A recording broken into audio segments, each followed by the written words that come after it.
This Sure. is, to me, very nebulous, like executive presence. People talk about it, you need to have it. And then they're like, great, what does that mean tactically? And they're like, I don't know, you just be more in a Yeah. meeting, right? So, what is charisma? Why is it so important? Why was it so important for you in this situation? Because I hear it all the time, like this person's great, but they just don't have the it factor, that Mm-hmm. extra, that executive presence. So, what does that mean? Yeah. So let me break all of this down because I love whenever they say it. Can that not be more like bland and basic? Like, what is it? So let's get real specific. Charisma is two-way human connection. This conversation you and I are having, Kendall, not one-way attraction. So what Rizz is not, and I think perhaps a younger generation is being told, is that it's looking fly. It's having fresh new Nikes or blending in, conforming. Charisma is not that. It's being authentic enough to stand out, bold enough to stand out, and curious enough about yourself and others to actually engage and reach a lot of depth. Welcome back to this episode of Secrets of the Career Game. So many people are trying to navigate a corporate world that is laden with secrets, cleverly hidden, and unspoken rules to a game that most employees don't even know that they're playing.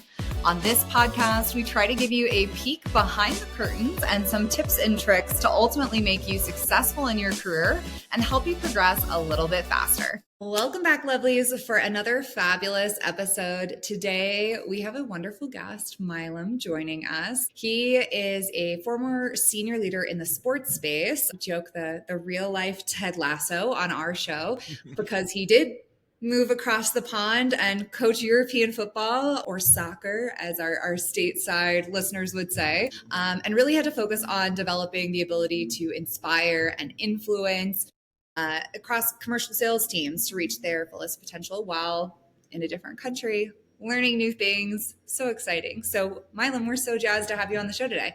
Yeah, thanks for having me, Kendall. Coached those sales leaders, that's for sure, and coached cross-culturally, cross-functionally. Full disclosure, y'all, I did not speak any Italian. Like the word y'all came out all the time, followed by perfetto. So everything was perfect unless it wasn't, which we had to say time out. Let's make sure we're on the same page. So tons of interpersonal development skills that were cultivated, developed, flexed, and while I think I may have had a firm foundation, it really stretched me to be the leader that I knew I was capable of being. I love that. And there's so many barriers when we're speaking different languages where, clients will come to me, especially if they immigrated to the US and say, oh, I didn't know the language. I don't use the right words. Like sometimes it's not about the words. Sometimes it's about the delivery, the inspiration, the connection, the way we build those relationships. And I think that even led to the release of your book, The Charisma Craft, which is a modern leadership guide to enhance your Rizz factor, which the young kids would say. Actually, I saw an interview this morning. Charlize Theron said that Rizz is out. So apparently Rizz is not Oh, the thing. news What to a me. bummer. Yeah, What a heard bummer, heard it right? here first. Yeah. So I love this. So why don't you tell people a little bit about your background, what ended up making you jump to Europe to work on an international football team, and then what did that look like for that stretch and that challenge to become the leader that you wanted to be? Absolutely. Thanks for asking. So for any listeners out there that have had a big childhood dream, this episode's for you. When I was a young kid, I grew up knowing one type of religion. And while my mom would hate me saying this, it was football. We went to church every Sunday in Texas, but right after church, we'd race home, try to beat at the Methodist church, try to beat the Baptist church, the people out of the parking lot to watch the Dallas Cowboys. And I just had such an affinity for live sport and entertainment and the uncertainty and the action that really pulls us in, right? So it didn't really matter what sport. It could have been American football, basketball. I love March Madness, NBA, and even baseball. Coincidentally, I was a New York Yankees fan because that was the dynasty of the 90s that I grew up idolizing. And so I knew somewhere deep down, I want to work in the sports industry, but I don't know necessarily where. And I know that can be very cumbersome for a lot of people earlier in their career. They want to enter a sector, a space, fashion, you name it, music, but like, how do I actually break in? And so for me, my journey did take me to New York. And I thought full well, Kendall, like, I'm going to go work for the New York Yankees. Like, if there is a will, there is a way. And I had an example, right? That we have mentors tell us, find somebody who has the job you want and work back the steps to get there. And I thought, okay, I'm going to be the general manager of the New York Yankees. I'm going to be the next Brian Cashman. Kendall, this guy's had the job for the last 27 years. He's got good job security. So He's not going anywhere. He's not going anywhere. Unfortunately, Brian and I did not connect. He did not take me under his wing like I had hoped. But the best part of my story is being open, being curious, being willing to network, get uncomfortable in social rooms that sometimes I felt like I didn't belong, or I thought maybe I was too friendly as the Texan, like not tough enough, not rough enough. I didn't have that New York bravado. But through a series of events, I got connected to a sports team owner, and he had investments in a number of teams, but his crown jewel, if you will, was this European football club called AS Roma. When he bought into the ownership group, he was not the majority owner. And this is kind of a, peek behind the curtain. This typically happens. But due to a series of events, he bought out some of his partners, became the majority owner, and he had a very clear vision for the club. I want to deliver a modern day Coliseum to Rome. So in other words, I want to build a new stadium. And when you go to Rome, you're going to go to the old stadium, and then you're going to come to our new one to see soccer, art shows, film festivals, you name it, right? It was going to be programmed mixed use 365 days per year. And so there's a lot of twists and turns that happened on that journey. I want to tell you more, but maybe it's good I take a pause and just bottom line the fact that I never saw working in soccer for myself, but it happened. And as a result, I had to be really nimble. I had to be agile and figure out, okay, I don't know soccer, but I know people. I don't know the league. I don't even know the relegation, delegation model, all these things you can learn. But I was like, but I do understand business and I do understand how to get deals done. And that served me. And what I realized in doing those deals was that charisma was the skill that I utilized the most. And this is why you get the nickname, the real life Ted Lasso, because if you watch Ted Lasso, he knows nothing about soccer, though he's the coach of the team. Bingo. But what he understands is people. He understands how to motivate and how to accelerate and how to challenge and how to get a team aligned to a common goal. And it seems like you really did the same thing as you came in on this big Coliseum project and on this opportunity to work with these salespeople. So you talked about charisma. I'd like to think I have it. So what is it, right? Like this is to me very nebulous, like executive presence. People talk about it, you need to have it. And then they're like, great, what does that mean tactically? And they're like, I don't know, you just be more in a meeting, right? So what is charisma? Why is it so important? Why was it so important for you in this situation? Because I hear it all the time, like this person's great, but they just don't have the it factor, that extra, that executive presence. So what does that mean? Yeah. So let me break all of this down because I love whenever they say it. Can that not be more like bland and basic? Like what is it? So let's get real specific. Charisma is two-way human connection. This conversation you and I are having, Kendall, not one-way attraction. So what Rizz is not, and I think perhaps a younger generation is being told, is that it's looking fly. It's having fresh new Nikes or blending in, conforming. Charisma is not that. It's being authentic enough to stand out, bold enough to stand out, and curious enough about yourself and others to actually engage and reach a lot of depth. Because we're attracted to people that are authentically themselves. We like to celebrate boldness when we see it. It kind of gives us that, ooh, I want to step into my power in that way. But it's the individuals that don't lose sight of that that curiosity, because we're always changing, we're always evolving, but they get curious about others. It leaves this feeling of, they made me feel like the most important person in the room. They might look fly still. Like it's not that you don't have to look good. We want to look good and feel good, but it's so that we can do good towards others. And so in my own journey, had to realize I thought charisma was very ambassadorial, the politician with good hair and like a good speaker. And I realized, no, it's that person that made me feel seen, heard, and remembered. What you just touched on, I think, is a big misconception, especially, so many of our listeners are going to be in the career landscape. When people think, oh, I need to have more executive presence, I need to have more charisma, I need to show up a stronger personality, we think us focused. I need to be louder, I need to talk more, I need to have more opinions. But studies have shown psychologically that the person who talks the most in an interaction thinks that the conversation went the best. And so if you are trying to build connection with somebody else, get them to talk, get them to share their perspective, get them to feel that you're authentically engaging with them and you're present with them. And they're going to think that conversation went really well. They're going to think you've got Rizz. And this can be such a misconception where we do see the politician on TV, or we see the, executive in the boardroom, and they do talk a lot. They hold a lot of space. But it's not just that, right? That might be your perspective in one nuanced situation or in one meeting. But most of my executives never talk on calls unless they're going to ask a question or two, right? They're just there to make a decision. They're there to poke and prod and push people forward. And it's great that you're calling that out, that it has to be that two-way, right? When we're too us focused, we're not going to build connection. We're not going to build those relationships. And that's what we're going to need long term. So why does this get a bad rep, right? So we talked about the misconception of like, oh, in order to have charisma, I have to be the loudest, the boldest, the most unique, the best shiny tennies. Like we talked about that piece. What are some other reasons why it gets a misconception as like having Rizz is a bad thing, especially in the context of like the workplace and relationship building? Sure. So let's draw distinctions. Charisma is the ability to inspire and influence, to move people forward. So using your example, Kendall, it's that CEO that's joining the call, not to dominate it and be like, check out what we did. Like I did this, I instated this policy. It's so great because of XYZ. It's that executive that he, she, them are asking open-ended questions. Kendall, what's working for you and your team? Kendall, what's not? Why do you think that is? Getting really curious about your leadership style to empower you to go and lead your team. So when we talk about influencing, charisma is a skill that helps you increase your influence. It also helps you grow your goodwill because they're going to remember how you made them feel.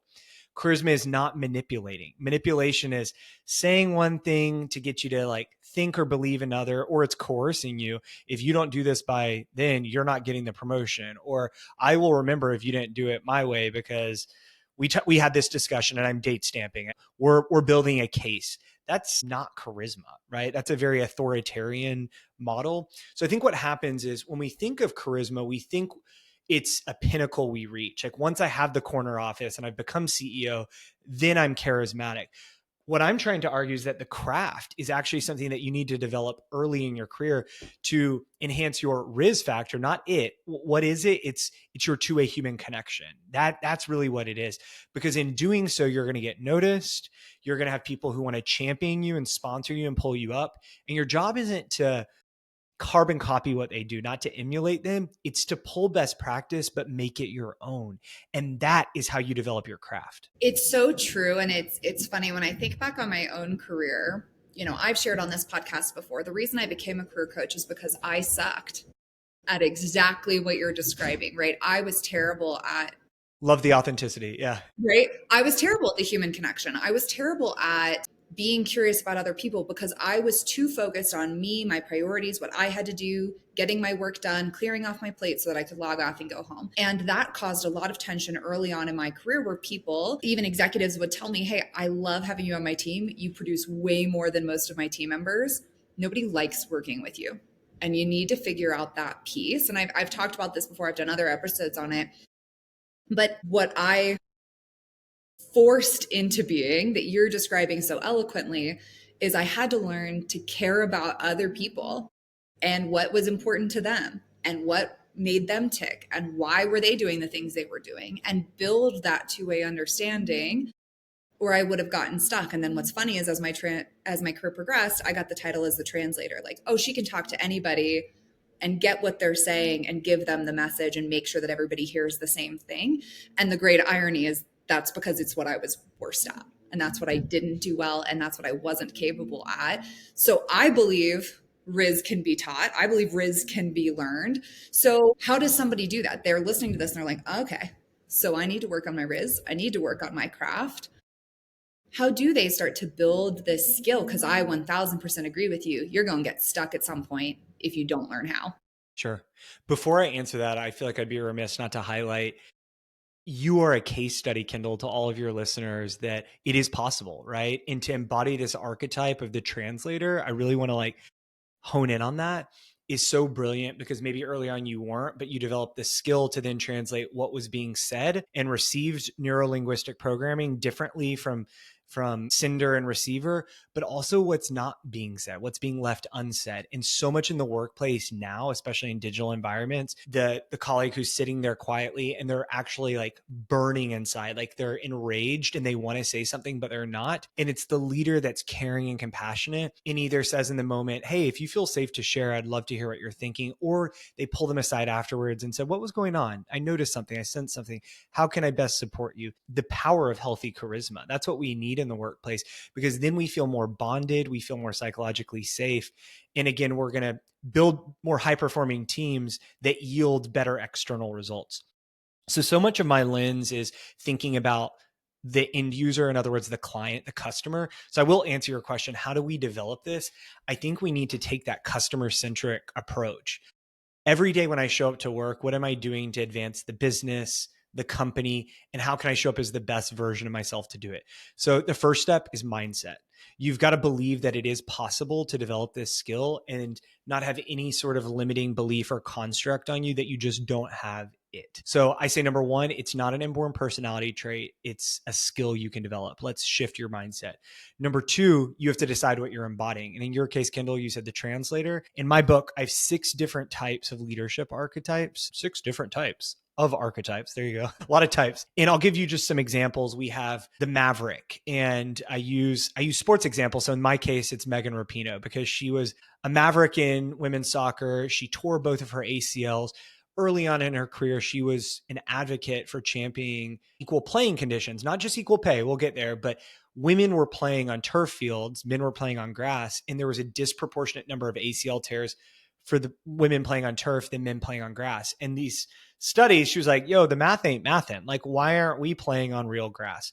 And then that was, a win. She stacked more wins. Now the U.S. women's national team, rightfully so, they've been phenomenally successful, is paid equal just as much as the male counterparts, who, for the record, just numbers don't lie, have not been as successful. So I say that because that's a type of archetype that you can embody if you want to stand for something and get noticed. But say that's not your style and you're a little bit like softer, speaking up doesn't come as naturally, you can do it in a different way. And I call this the seeker. And I'll use another female example. I do have male and female in the book. Allison Felix, she is the most decorated track and field athlete, but she didn't set out to win more Olympic golds than anyone else. She was just seeking meaning out of her work. So she's run so many different types of races, the 100 meter, the 200 meter.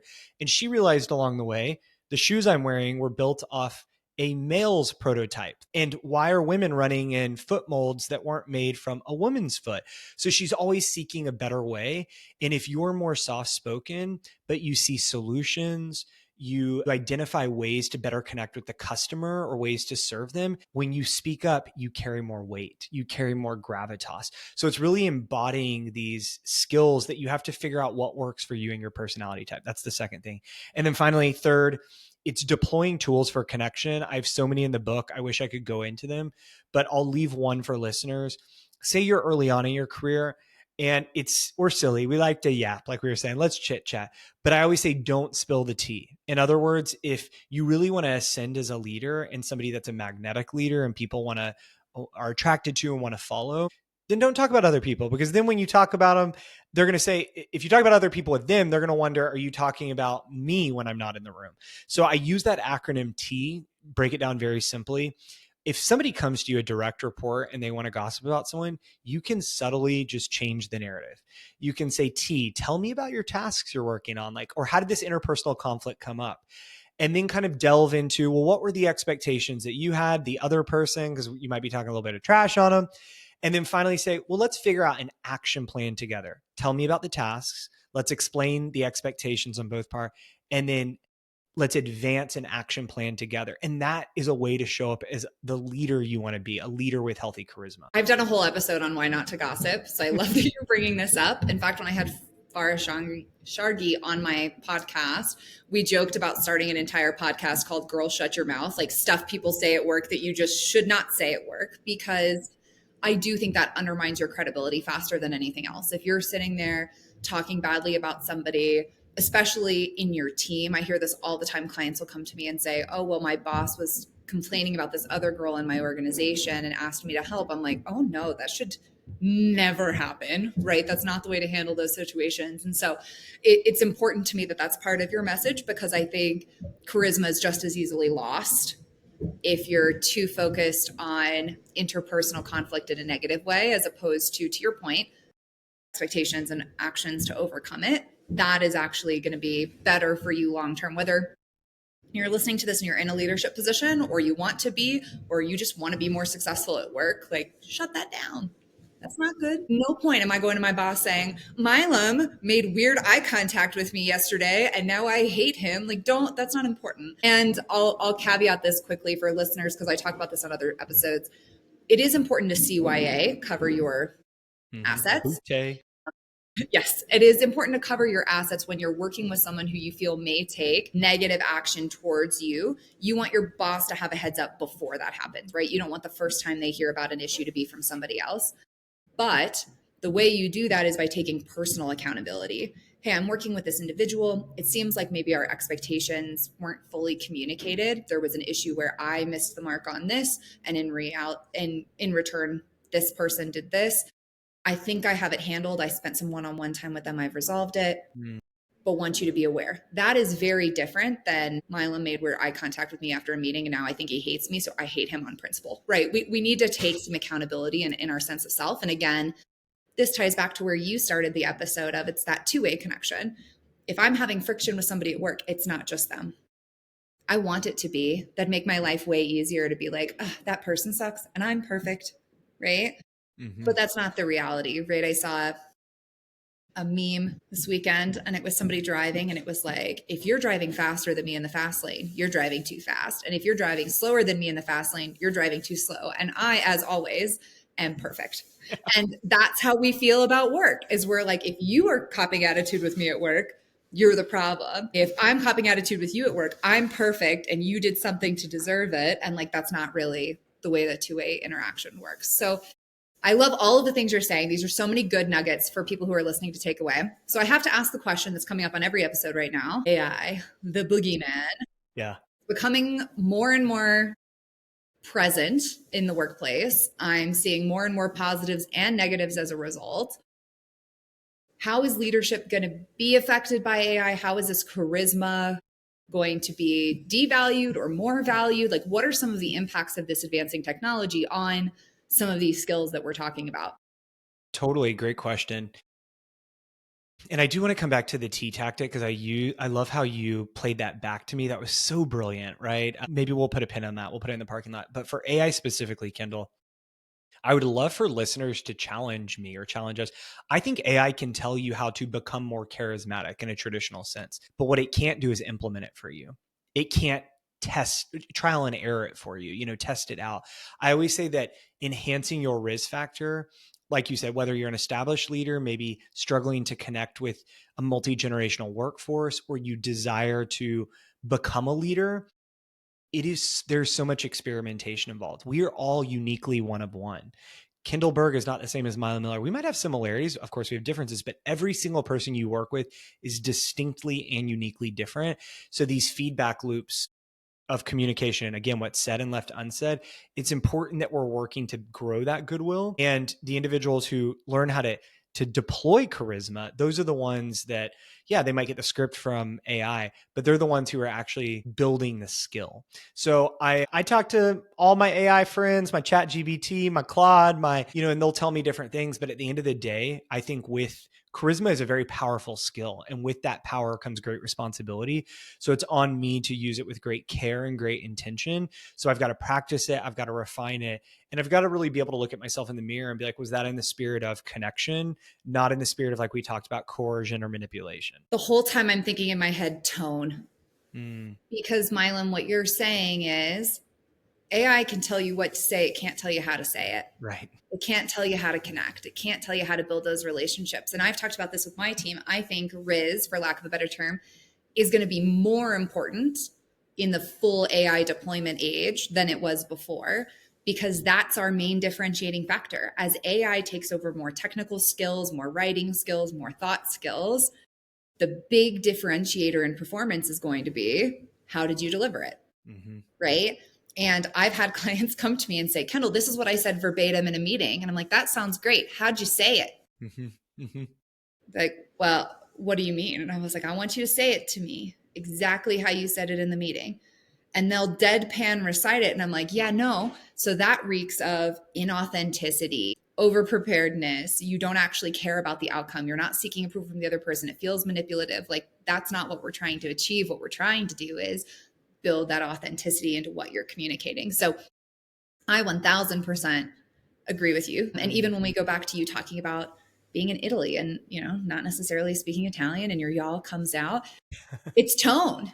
You may be speaking something that is completely gibberish to that person, but if you seem real and authentic and absolutely engaged, there's something still charismatic about that, as opposed to inauthentic, fake, manipulative, even if it's in the right language. So I definitely love how you're pulling those together. Totally. I love this framework of not what you say. You can have an AI prompter tell you what, but how. And what's coming up for me too is, again, having been in sales, I think about all these inbounds I now receive. And it's like, hey, Kendall, like spotted this. Here's how I think I can be of value to you. And then I get another DM or message like 3 hours later. It's like, hey, have you read this yet? Hey, circling back. Hey, following up. Hey. And then at the end, it's always like, no hard feelings. Just tell me no. Or they ask for permission. Like, can I send you a video? Can I tell you more? And I'm like, we need to eradicate follow up, circling back, because at the end of the day, it feels it's putting pressure on the other person. And it's not like, hey, Kendall, let's have a conversation. Kendall, I know you're busy. Do you have time this Friday at 11 a.m.? There's no like actual clear call to action, and AI misses that nuance sometimes. It's just like, oh, I'm going to appear friendly.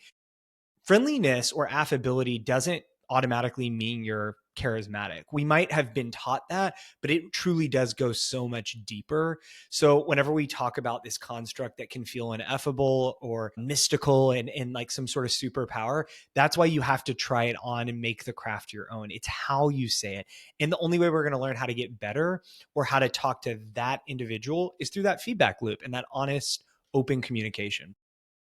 So if you work at LinkedIn and you're listening to this episode, don't come for me.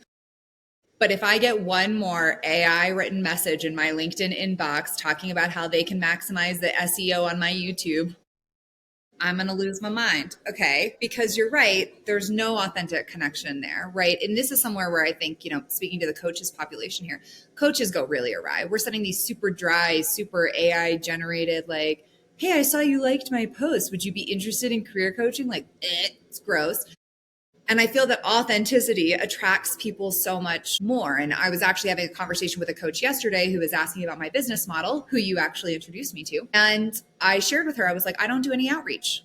She was like, why not? I was like, because the right people are going to be attracted to the authenticity in my content and they're going to come to me. And I don't feel like I show up the best version of myself in outreach. I become like this weird, watered down sales pitch version of myself that I don't like, right? And that's not to say outreach doesn't have its place in business, because obviously it works for a lot of people. But for me, it's not authentic to my craft, yes. Right? To me, it devalues the perspective that I bring in my content. If then I'm going to like, so I saw you liked my podcast episode. I have one more spot left this month if you'd like to claim it. Like, that's just not who I am. And so I love that we've talked through so many different aspects of this, of building your charisma, your genuine interest in other people, keeping that curiosity, making sure we're addressing gossip with tea as opposed to spilling it ourselves. That's right. And then this full circle of like how to implement, like use AI as a tool. There's coaching tools out there now that I always joke, I'm like, I'm going to be replaced by AI at some point, but AI can't teach you how to say it. They can teach you what to say, but not how to implement. And so many great aspects today. If people are listening and they love this episode, which I'm sure that they did, what do you want to tell them? Like, hey, Milam's one piece of advice tomorrow. If you want to improve your charisma, if you want to get better, go do this thing. What's that one big takeaway for them? Absolutely. One big takeaway, go have more IRL in real life conversations. Full stop. Put yourself out there, get comfortable being uncomfortable if that's possible for you. It's I know it sounds cliche, but it's true. I think the top skill in the future of work is going to be active listening. And I say that as somebody who uses an AI recording tool on all of my client calls and takes far better notes than I ever could have. But I've got to be able to dissect that, deduce that, and remember in my own brain that most important thing my client, my customer said, the person it is whom I'm leading or serving, so that whenever I do have that IRL conversation, I can double click on it, to use corporate lingo. I can go deeper with the person. I can say, I know this matters to you.